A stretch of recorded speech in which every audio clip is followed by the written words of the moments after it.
یہ مقام ہے مقام اجتہاد، اور ہمارا 14 صدیوں میں یہ اصول ہے کہ اجتہاد کے 2 مرحلے ہیں، ایک ہے ابتدا، دوسرا ہے انتہا۔ تو ابتدا میں دونوں ہی حق پہ ہوتے ہیں، کیونکہ کسی کے دل میں بھی لالچ نہیں ہے، کسی کے دل میں بھی دنیا نہیں ہے، کسی کے دل میں بھی ہرس نہیں ہے، یہ ہے دونوں ہی حق پر ہیں، لیکن نتیجے میں دونوں حق پر نہیں، دونوں ایک حق پر ہیں، دوسرے خطا پر ہیں، مگر چونکہ اجتہاد کیا ہے تو وہ خطا بمانا گناہ نہیں،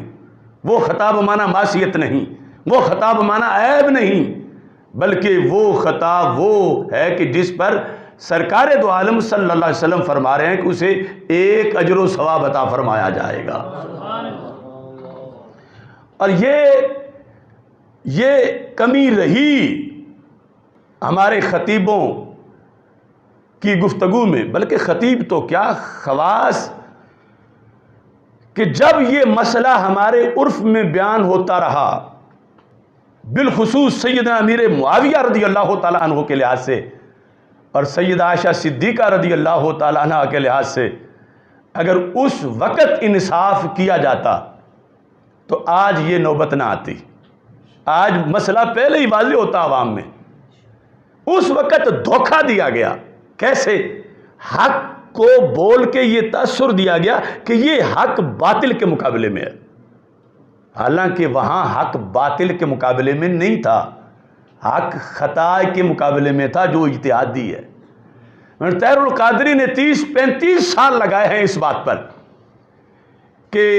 یہ بیان کر کے کہ جو جملہ صحیح ہے لیکن اس کا تأثر جو دیا، آج اس کا نتیجہ سامنے ہے کہ حضرت مولا علی رضی اللہ تعالیٰ عنہ سے جس نے بھی اختلاف کیا تو حضرت مولا علی رضی اللہ تعالیٰ عنہ حق پر تھے، یہ جملہ صحیح ہے، یعنی وہ سیدہ عائشہ صدیقہ رضی اللہ تعالیٰ عنہ کا اختلاف ہو یا سیدنا امیر معاویہ رضی اللہ تعالیٰ عنہ کا اختلاف ہو، مگر یہاں مجمع عام کو یہ نہیں بتایا گیا کہ یہ حق وہ نہیں جو باطل کے مقابلے میں ہوتا ہے، یہ حق وہ ہے جو خطا کے مقابلے میں ہے، کہ جو دوسری جہت ہے ادھر بھی ایمان ہے، ادھر بھی فضیلت ہے، ادھر بھی اس خطا سے کوئی عیب نہیں بنا، ان کے فضائل پھر بھی برقرار ہیں۔ تو پھر آج سب کا ذہن کلیئر ہوتا کہ اس خطا کی نسبت سے کوئی پہاڑ نہیں گر جاتا، یہ تو نبیوں کی طرف بھی منسوب ہوتی ہے، لیکن وہاں جرم کیا گیا، اس پورے ٹولے نے جو تفضیلی تھا یعنی رفضی تھا بیان کرتے ہوئے لوگوں کو یہ سمجھایا ہی نہیں کہ ہم ام المومنین عائشہ صدیقہ رضی اللہ تعالی عنہا جو اتنی بڑی ذات ہیں کہ سارے مومنوں کی ماں ہیں، اور جن کے بارے میں رسول پاک صلی اللہ علیہ وسلم نے حضرت سیدہ فاطمہ رضی اللہ تعالی عنہا کو ایک مقام پر یہ کہہ کر مسئلہ سمجھا دیا، الست تحبین احب، فاطمہ الزہرا کیا آپ اس سے محبت نہیں کرتی جس سے میں محبت کرتا ہوں؟ تو کیا ان کا کوئی مقام ہی نہیں ہے؟ وہ عائشہ الصدیقہ رضی اللہ تعالی عنہا جن کے بارے میں مولا علی رضی اللہ تعالیٰ عنہ نے واشگاف لفظوں میں کہا کہ اگر خلافت کسی خاتون کو مل سکتی ہوتی تو عائشہ صدیقہ خلیفۃ المسلمین ہوتی، ادھر دھیان ہی کوئی نہیں، اور ادھر مجمع سے بھی خطا بمانا گناہ ان کو پکوایا گیا، اور شرم نہ آئی کہ ام المومنین کی طرف کس چیز کی نسبت کس معنی میں کروائی جا رہی ہے۔ حضرت عائشہ اور حضرت علی کا تنازع ہوا حق علی کے ساتھ، یہ صدیوں سے خارجیوں اور ناسبیوں کا عقیدہ ہے کہ علی بھی حق میں اور ان کے مقابلے میں آنے والے بھی حق میں، غلط ہے۔ اس پر اہل سنت و جماعت کا اجماع ہے کہ علی حق پہ تھے اور میرے مولا علی کے مقابلے میں آنے والے خطا پر تھے، وہ بے خطا نہیں تھے، وہ خطا پہ تھے، وہ بے خطا نہیں تھے، وہ خطا پہ تھے۔ وہاں ضروری تھا کہ حق پر مولا علی رضی اللہ تعالی عنہ ہیں، ام المومنین رضی اللہ تعالی عنہا کی یہ خطا اجتہادی ہے، عیب نہیں، نقص نہیں، اس سے ان کی فضیلت میں کوئی فرق نہیں آیا، اور یہ وہ چیز ہے جو نبیوں کی طرف بھی منسوب ہوتی رہی ہے۔ اب بیلنس ہوتا کہ سننے والوں کو پتہ چلتا کہ عائشہ صدیقہ رضی اللہ تعالی عنہا نے اختلاف کر کے، اور جو وہ حق کے مقابلے میں دوسری طرف تھیں، تو پھر بھی کوئی جرم نہیں ہو گیا تھا۔ یہ حق وہ نہیں ہے کہ یا یہ وہ درست جو کہ کسی قصور کے مقابلے میں ہو، کسی باطل کے مقابلے میں ہو، کسی گناہ کے مقابلے میں ہو، معاذ اللہ کسی جرم کے مقابلے میں ہو۔ یہ حق وہ ہے جو خطائے اجتہادی کے مقابلے میں ہے، جس پر بھی ایک نیکی ملتی ہے۔ اگر وہاں رگ ایمان تڑپی ہوتی، حضرت سید امیر معاویہ رضی اللہ تعالیٰ عنہ کے لحاظ سے لوگوں کا ذہن کلیئر کیا ہوتا، اور ام المومنین عائشہ صدیقہ رضی اللہ تعالیٰ عنہ کے لحاظ سے لوگوں کا ذہن کلیئر کیا ہوتا، تو آج یہ نوبت نہ آتی۔ لوگ اس چیز کو بھانپ چکے ہوتے کہ یہ تو کوئی مسئلہ ہی نہیں، لیکن وہاں پکوایا گیا، ان کی شان کو کم کرنے کے لیے یہ بار بار کہا گیا۔ یہاں حق پر کہہ کر کہ وہ معذلہ باطل پر تھیں، یہ تاثر دے دے کہ قوم کو جو ہے وہ آج پھر وہ سمجھتے ہیں کہ اگر عائشہ صدیقہ یعنی ان کے نزدیک خطا کا لفظ بولتے ہی جو بالخصوص حضرت امیر معاویہ رضی اللہ تعالیٰ عنہ کے خلاف ہیں، تو وہ کہتے ہیں کہ یہ خطا تو امیر معاویہ رضی اللہ تعالیٰ عنہ نے کی تھی، وہی چیز تم سیدہ فاطمہ رضی اللہ تعالیٰ عنہ طرف منسوب کر رہے ہو۔ یعنی وہ خطا کو اس زاویے سے دیکھ رہے ہیں کہ امیر معاویہ بھی خطا کریں اور فاطمہ الزہرا رضی اللہ تعالی عنہا کی طرف بھی وہی چیز منسوب کی جائے۔ تو اگر کلیئر کیا ہوتا کہ امیر معاویہ رضی اللہ تعالی عنہ کی طرف خطا کی نسبت سے کوئی پہاڑ نہیں ٹوٹا، ان کی فضیلت میں کوئی فرق نہیں آیا، وہ پھر بھی صحابی رسول علیہ السلام ہیں، اور اس سے انہیں ایک ثواب ملا ہے، اور یہ کہا جاتا کہ یہ تو وہ چیز ہے جو نبیوں کی طرف بھی منسوب ہوئی ہے، لیکن اس سے پھر ان کا مقصد پورا نہیں ہوتا تھا کہ وہ ڈی گریڈ کرنا چاہتے ہیں امیر معاویہ رضی اللہ تعالیٰ عنہ کو خطا کی نسبت کر کے۔ تو آج وہ پھر تڑپ اٹھے کہ ہم ان کو ڈی گریڈ کرنے کے لیے خطا کی نسبت کر رہے تھے، تو شاید اس نے بھی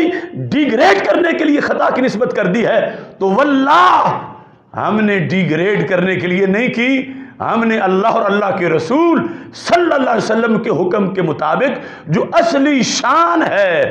غیر معصوم کی، جو بالیقین سیدہ طیبہ طاہرہ فاطمہ الزہرا رضی اللہ تعالی عنہا غیر معصومہ ہیں، اور یہ اجتہادی معاملہ تھا، اور یہاں ان کی طرف خطا کی نسبت میں نے نہیں کی، مجھ سے پہلے ہزاروں نے کی ہوئی ہے، یعنی متعدد اسلاف یہ کر چکے ہیں، اور اصول کے مطابق ہزاروں کی بات کا یہی مطلب بنتا ہے، اور جس سے ان کی شان میں کمی نہیں آتی، بلکہ انہیں ایک مزید نیکی کا ان کے لیے اہتمام کیا جا رہا ہے۔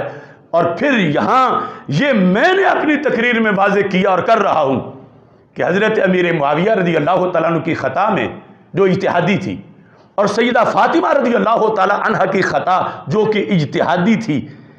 ان دونوں میں فرق ہے۔ کیوں؟ اجتہادی خطا ثواب مل جانے کے باوجود دو طرح کی ہوتی ہے، ایک وہ ہے جو آخر تک برقرار رہتی ہے۔ حضرت امیر معاویہ رضی اللہ تعالیٰ عنہ سے جو اجتہادی خطا ہوئی وہ آخر تک برقرار رہی، اپنے موقف پہ وہ قائم رہے، جس میں وہ چاہتے تھے کہ حضرت عثمان غنی رضی اللہ تعالیٰ عنہ کا بدلہ پہلے لینا چاہیے، اس پر دلائل اکٹھے کیے ہوئے تھے، تو وہ اس موقف پر آخر تک ڈٹے رہے، قائم رہے، جو کہ خطا عیب نہیں، معصیت نہیں۔ اور یہاں پر سیدہ فاطمہ رضی اللہ تعالی عنہا کے لحاظ سے کاش کہ یہ لوگ ان دو جملوں کے ساتھ تیسرا جملہ بھی میرا سن لیتے۔ خطا پر تھیں جب مانگ رہی تھیں، لیکن جب اپنے ابا جی کی حدیث سامنے آئی تو جن کے جگر کا ٹکڑا تھیں ان کی حدیث سن کے سر تسلیم خم کر لیا۔ تو میں تو اس کے 1 منٹ بعد بھی خطا، وہ بھی اجتہادی، اس کی نسبت بھی تسلیم نہیں کر رہا ان کی طرف، چاہے جائے کہ یہ 14 صدیاں گزر جائیں، وہ تو اسی وقت ختم ہو گیا۔ اور اس بنیاد پر میرا تو ہر گھڑی یہ نعرہ ہے، اور اس کو میں میرے عقیدے کے سارے جزیات اس کو افورڈ کرتے ہیں کہ بے خطا بے گناہ سیدہ زہرا طیبہ طاہرہ سیدہ زہرا رضی اللہ تعالی عنہا، کیونکہ میں بے خطا کہہ رہا ہوں تو میں نے تو 14 صدیوں میں ان کے ذمے کہ کوئی باقی رہ گئی ہو وہ تو اجتہادی بھی نہیں مانی، وہ کہ جو زائل ہو گئی۔ اور پھر یہ جو نعرہ ہے نا بے خطا بے گناہ، یہ اجتہادی مانتے ہوئے بھی لگایا جا سکتا ہے۔ کاش کہ جب یہ نعرہ لگا تھا تو اس وقت کوئی اس وضاحت کی طرف توجہ کرتا۔ حضرت امیر معاویہ رضی اللہ تعالیٰ عنہ کے لحاظ سے بے خطا بے گناہ معاویہ رضی اللہ تعالیٰ عنہ، تو یہ نعرہ برحق تھا اور برحق ہے، کیونکہ وہاں خطا اجتہادی تھی جو آخر تک اگرچہ برقرار رہی، مگر لفظ خطا جب گناہ کے ساتھ ملا کے بولا جاتا ہے تو پھر وہ خطا اجتہادی والا معنی نہیں رہتا، پھر وہ خطا گناہ والا جو معنی ہے وہ آ جاتا ہے، خطا و گناہ، گناہ و خطا۔ تو اب حضرت امیر معاویہ رضی اللہ تعالی عنہ اگرچہ اجتہاد میں خطا پر تھے، مگر آخری گھڑی تک اگرچہ وہ خطا برقرار رہی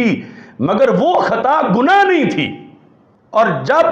خطا گناہ کے ساتھ ملا کے بولا جائے تو اس میں بوئے گناہ ہوتی ہے۔ تو اس بنیاد پر جب کہا جا رہا ہے بے خطا بے گناہ، تو جس طرح گناہ کی نفی ہے اسی درجے کی خطا کی بھی نفی ہے۔ اور حضرت امیر معاویہ رضی اللہ تعالی عنہ کے بارے میں یہ 14 صدیوں میں مسلمانوں کا عقیدہ ہے کہ وہ بے گناہ بھی تھے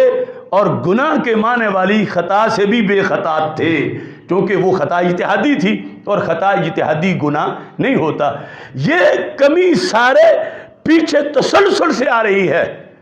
یعنی اس وقت میں نے یہ وضاحت کی تھی، ریکارڈ پر ہے، اور یہ دوسری طرف یہ ٹولہ پنڈی والا یہ تو مسلسل یعنی قوم کو پکواتے ہی یہ رہے ہیں کہ یہ خطا بمعنی گناہ ہے، خطا بمعنی عیب ہے، خطا بمعنی سکم ہے۔ اب یہ ہے کہ جب انہوں نے قوم کو رٹوایا ہوا تھا کہ اس سے تو بندہ ڈیگریڈ ہو جاتا ہے، جس طرح کہ مولا علی رضی اللہ تعالیٰ عنہ کے مقابلے میں وہ صورتحال ہے حضرت امیر معاویہ رضی اللہ تعالیٰ عنہ کی ان کے بقول ڈیگریڈ ہونے کی، تو کہ یہ تو بڑا جرم ہوگا، یہ بڑی توہین ہوگی، یہ بڑی گستاخی ہوگی۔ تو میں کہتا ہوں تم چلو سمجھ نہیں آتی حضرت امیر معاویہ رضی اللہ تعالیٰ عنہ کے لحاظ سے، تو حضرت آدم علیہ السلام کے لحاظ سے دیکھ لو کہ جو ان کے شایان شان ہے، ہزاروں لوگوں نے لکھا کہ ان سے خطا اجتہادی ہوئی، سمجھ رہے تھے کہ لا تقربا میں نہی تنزیہی ہے، لیکن تنزیہ نہیں تھی، تھی تحریمی۔ یہ ایک ہی آیت میں 2 چیزیں تھیں جن میں اجتہاد کیا تو خطا اجتہادی ہو گئی۔ تو اب اگر قوم کا ذہن اس طرح تیار کیا ہوتا اس وقت بھی حضرت امیر معاویہ رضی اللہ تعالیٰ عنہ کے مسئلے پر بھی، تو آج ذہن کیوں نہ قبول کرتا اس چیز کو؟ اس وقت بتایا ہوتا کہ امیر معاویہ رضی اللہ تعالیٰ عنہ کی اس خطا سے آپ کی فضیلت میں ذرہ بھر بھی فرق نہیں پڑا، کیونکہ یہ خطا عیب نہیں، یہ خطا تو انبیاء کی طرف بھی منسوب ہوئی ہے، انبیاء سے بھی اس کا وقوع ہوا ہے۔